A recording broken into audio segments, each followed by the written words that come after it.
Jevgenij Tichonov. He is a head of Information Technologies Division in the State Data Protection Inspectorate, who has experience in different IT fields for more than 10 years. And today's presentation will be around the design and data protection by design and privacy and default in the software development lifecycle. So, Yevgeny, thank you for being with us, and the floor is yours. Thank you, Mindaugas. Hello to everyone. Now I want to share my presentation. Okay, I believe you can see that. Okay. So today I want to talk a little bit about data protection by design and by default in a software development lifecycle. First of all, I want to apologize because of my English, because of my poor English. I'll try to do my best. So a week ago, I thought that maybe some things in this presentation will be too obvious, to everyone. But 2 days ago, after this big data breach in CTB, I decided, that I have to repeat some obvious, things about data security and about data protection. So if we talk about GDPR's data protection by design by default, we have to remember the original privacy by design approach from system engineering.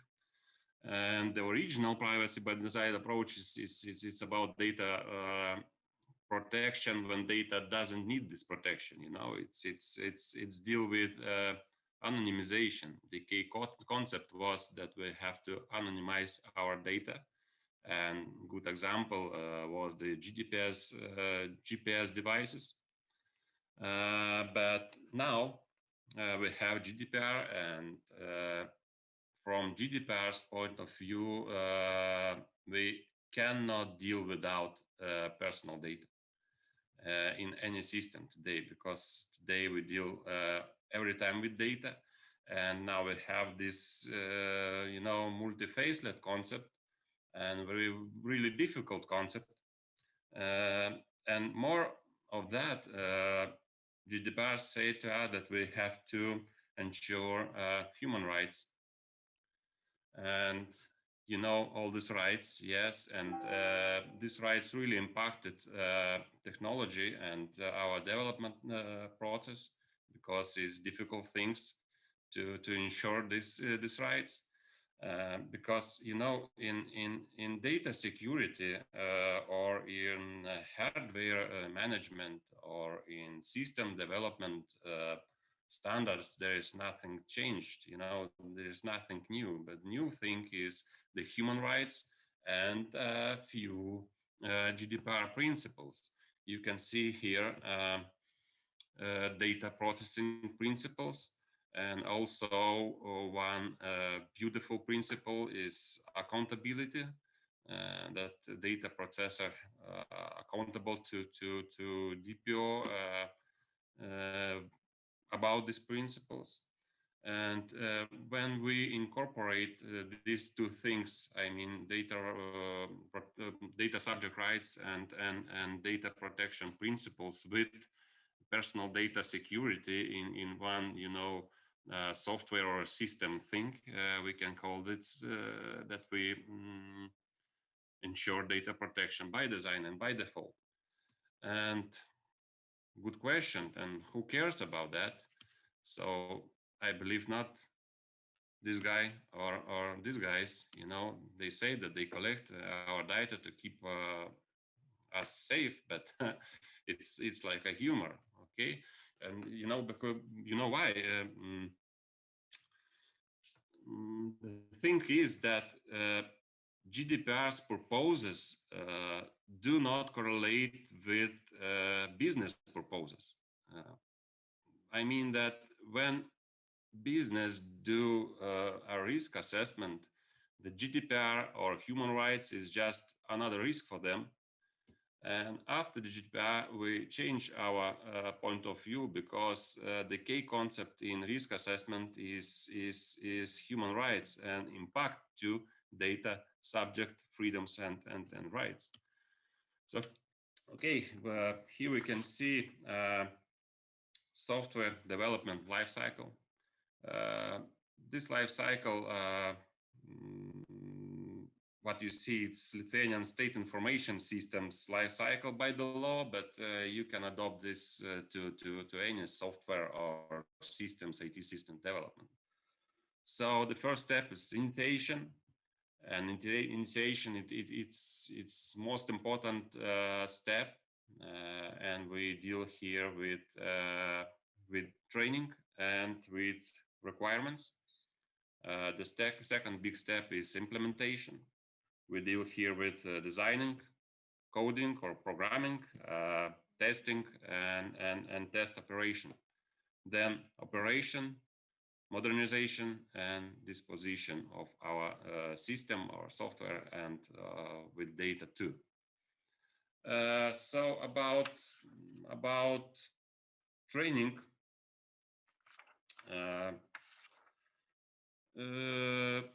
It's important to understand data protection principles, and software developers and product users need to have data protection competencies. The organization must decide what type of training and certificates are required for staff and for staff of our, I don't know, project developers, project team. Here you can see a few important topics of training, few frameworks for data management, data security. Okay, then we deal with requirements, and this activity is about set requirements for data protection and information security. So requirements for software must fulfill the data protection principles. Like I said before, data subject rights,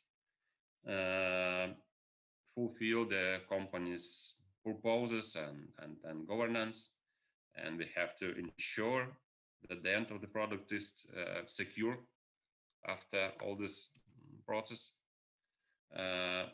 Then we have to define our processing operation. What data processing what is the what is the personal data processing operation, types of data processed, purpose of the processing, categories of data subject, recipients of data, and so on. We have to understand how personal data breaches can affect data subjects, how the unauthorized disclosure will affect data subject, or alteration or destruction or loss of our data, how this will affect our data subject. And we have to define possible threats from few aspects. We have to look at our network, at our technical resources, processes, procedures. We have to look to different parties who are involved in our processing operations. We have to look at our business sector.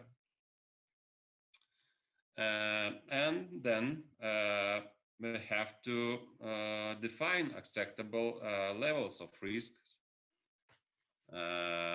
Here we can use European Network and Information Security Agency handbooks, or our state data protection inspectorate guidelines to risk assessment and for security assessment.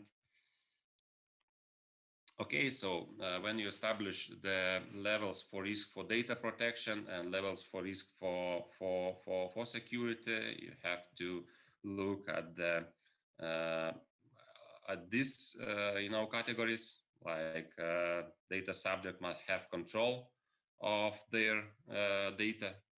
Subject must not lose the rights or freedoms. Subject must not profiled or discriminated. Subject must not to be subject to identity fraud. Subject must not suffer financial loss, reputation, and so on. And here is few categories for level for risk for security. We have to deal with how to say, okay, there must not be accidental or unlawful destruction or loss or alteration of personal data, unauthorized disclosure. Our data have to be pseudonymized, and so on. And here, the second step is implementation. So you can see here 8 designing strategies. So you can keep in mind this big data breach from CTB company, and about this few strategies I can talk a little. So minimize and limit. So data should be limited to what is lawful. It's from legal things. Okay, the second one, hide and protect. So this strategy is about that we have that data should not be processed or stored in plain view. So you can keep in mind, like I say, the CTB data breach. Separate, really important that data should be separated from other data when it's possible. You have to store this data in separate databases for each purpose and for each process. You cannot have in one database your passwords, names, and your identity numbers from your, I don't know, passport or something like that. So separate, aggregate, so save data in manner to ensure that the data subject rights. Inform, it means that software should be designed and configured so that the data subject have to be informed how the software works. And control, the data subject has the right to control their own personal data. Enforce, the software should be designed so that it can document that how it ensures the data subject rights. And demonstrate, it's mean that controller must be able to document compliance with GDPR. And then coding, only a few words, use approved tools, disable unsafe functions, use the static code analysis. And then we go to the testing. We have to test all these requirements, how we code this all things. So is data be saving in correct place? Is data being collected necessary for the purposes? Is the data subject able to give consent in our software? Is it possible to terminate agreement, install or uninstall some components of systems, and so on? And security testing, dynamic testing, full testing, penetration testing, and other things. And when we release our software, during this activity, we have to plan how we will handle with incidents. We have to review all our security requirements and so on. We have to establish a plan for managing these incidents. And then we go to next step, maintenance. Like always, this old cycle: detect, analyze, report, handle, normalize, and from the beginning. Uh, then modernization, if we need that. So we have to look at the changes in legal acts, and any modernization is mean that we have to do all this process from the beginning, from the initiation. And disposition, this cycle of our data. We can create it, store it, use, destroy, and from the beginning. But we have to keep in mind that if we transfer our data to other system, we have to look at these purposes which we established in the beginning. So we can change these purposes, or they can be the same, or we just can or have to anonymize data or destroy that without any possibility to back this data to the life. So okay, uh, good luck for everyone with this, and thank you for your time. Thank you, Evgeny, for your insights and for your presentation, for being with us. We are running up with the other speakers, but before that, I have one very general question, which is very topical, I think. No company is immune from incidents, from IT incidents. It's not a question of if, it's more the question of when and how. So what are your, key recommendation, one or two key recommendations for the company after the incident, after it happens? What are your key insights or recommendations? Okay, and before and after, it's always you have to deal with training. Because we can see from our statistic that more than 50% of data breaches is occur because of human factor. And also good incident management, plan. You have to know how to deal with this incident. But this plan have to be, not like big legal act. It can be just in one single paper in which you have to write what can we do, who can help to me, all telephone numbers and all people who can deal with that. Okay, thank you, Evgeny, once again, and thank you for being with us.